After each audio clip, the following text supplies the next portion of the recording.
So I came across a woman named Danna Pycher. I hope I'm saying her name correctly, originally through a TED Talk, and then I've explored her a bit further. So she is someone who once had chronic fatigue syndrome, or ME, and she also had fibromyalgia. And she has a very similar story to many of us. She saw many doctors, there just wasn't much help or hope, and she really wasn't making any progress until she did a therapy that healed her completely using only her mind.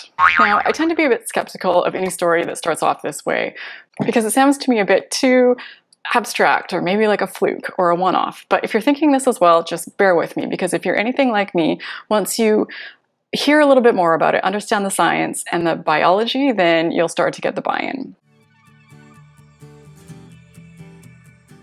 So what this is there's a branch of medicine called Psychoneuroimmunology that deals with the influence of emotional states and nervous system activities on immune system function, especially in relation to the onset and prognosis of disease. So essentially what Danna explains is that mind, body, disease, and thought are all connected. Specifically what she speaks about are how trauma and disease are connected. Now, trauma doesn't have to be any overwhelming experience. It can be simply a change in how we view the world. It can be something simple on the surface, a time when we were hurt or scared or wronged. Now, I've always attributed my illness onset to the flu. So this is my sort of ME/CFS origin story for anyone who asks. But right before I got sick, I had actually myself been through some trauma. My mother had been very ill for many years, and as it progressed, her illness got very intense. She actually had chronic fatigue syndrome, or ME, herself. And the sicker she got, the more housebound and bedbound she got, understandably, the more depressed she got. And it was an extremely tough situation for her, of course, for my father and myself to deal with. It sort of felt like we were living in a pressure cooker. And eventually, she did end up taking her own life. And within 8 months of her death, I was incredibly sick, could barely get out of bed. I'd gotten a really bad flu, and I did not recover for about 10 years. So, trauma. The flu might have been the trigger, but the trauma of this and other stressful events in my life leading up to this might have been what kept my body from being able to manage something like a flu that it should have been able to manage. So Danna explains that physical and psychological stressors cause inflammation to occur in the body, and that inflammation is a key word in many diseases, and that reducing inflammation is the key to healing many diseases. So when stressful events happen, they are recorded in the mind, which then sends distress signals down the nervous system, which in turn will tell the endocrine system to increase adrenaline and cortisol, and while these levels are increased, our immune system levels are lowered. So the fact that we have these stress responses initially is not a bad thing, but the fact that our minds compound all of these situations over time without ever letting them go, they all end up building up on each other. So stress is meant to be for our own good, for our own safety. It's meant to keep us alive. But humans don't automatically let go of stress the way many other species do. We tend to hold on to it, analyze it, revisit it. And as a result, we can end up with an overstressed nervous system, an overproduction of stress hormones, and a suppression of immune function. So how do we reverse all of this? So as I touched on a minute ago, it all comes down to this branch of medicine called psychoneuroimmunology that deals with the influence of emotional states and nervous system activities on immune function, and looking at this especially in relation to the onset and prognosis of disease such as ME/CFS. So what Danna Pycher did that was so successful for her and allowed her to 100% recover from ME/CFS is she used something called regression therapy to deal with this immune system dysfunction and completely get her health back. So what happens is during this regression therapy, you through visualization, revisit all of the stressful events surrounding and leading up to your illness. Now, and as I understand it, this isn't so much about these stressful events causing ME/CFS. It's about these stressful events, how they are stored in the mind, and what happens when they're not dealt with, and how that impedes our immune system enough to prevent the body from healing from illnesses such as ME/CFS. What this is about managing the stress response and getting the body into a healing state and out of fight or flight.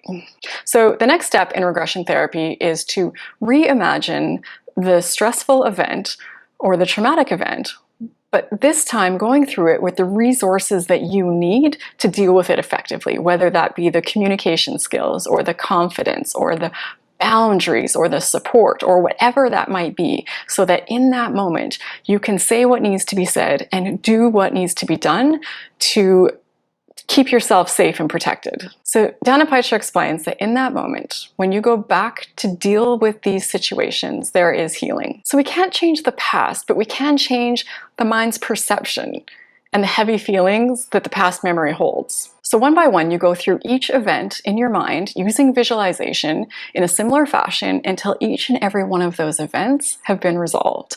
It's allowing the mind to cope with things that it never got to cope with in the past. And what happens is that this allows the nervous system to relax. And when the nervous system relaxes, there are less erratic signals. And when there are less erratic signals, the endocrine system does not need to be in a chronic state of fight or flight. So what I've come to learn over the years and come to appreciate is that we carry our lives around with us, not only in our minds, but all over our body. Our bodies and our minds are intrinsically connected, and the body and the mind are resilient and have the innate ability to heal, but sometimes they need a little bit of help. So I credit my ME/CFS full recovery to a lot of things, to diet, exercise, healing my gut, and so forth. But I also did a lot of work on healing trauma. So what I did is I started by writing a list of all the traumas from my life, big or small, that I had yet to deal with, things that I knew on some level were still haunting me. And then one by one, and I never did more than one per week because I found it very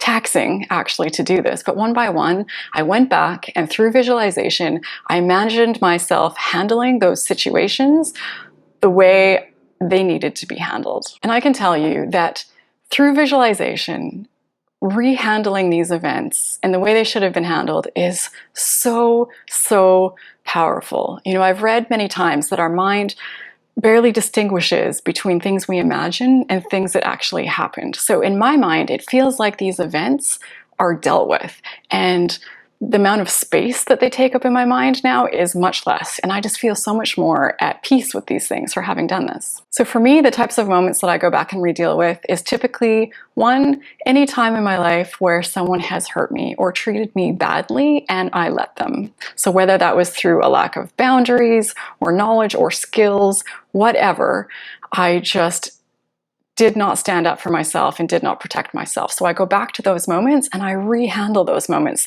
the way they should have been handled. And then a second instance of items that I go back and reimagine is times in my life where through my own actions or my own poor decision making, I have hurt others, because these things haunt me as well. So I go back and I handle those events the way I now know they should have been handled. So this is something that I did closer to the end of my recovery. And I find myself wondering now, had I done it earlier, would my recovery been a lot faster? So if this is something that is intriguing to you and you'd like to learn more, Danna Pycher is now herself a trained regression therapist. So you can check out the link in this video's description if you want to learn more about this type of therapy. And people like Danna Pycher and myself are getting sick with things like ME/CFS and being told that there is no hope. And yet here we are, 100% recovered or in remission, however you want to term it, and feeling great, happy, healthy, doing well. So as far as I'm concerned, giving up is not an option, regardless of what the doctors or whoever tells you. As far as I'm concerned, there is always hope, because the body can do really amazing things under the right conditions and when it has the support that it needs. It's so important to not give up. I know it's tough. I know sometimes it can take a long time and it can feel like you're never going to get there, but keep working.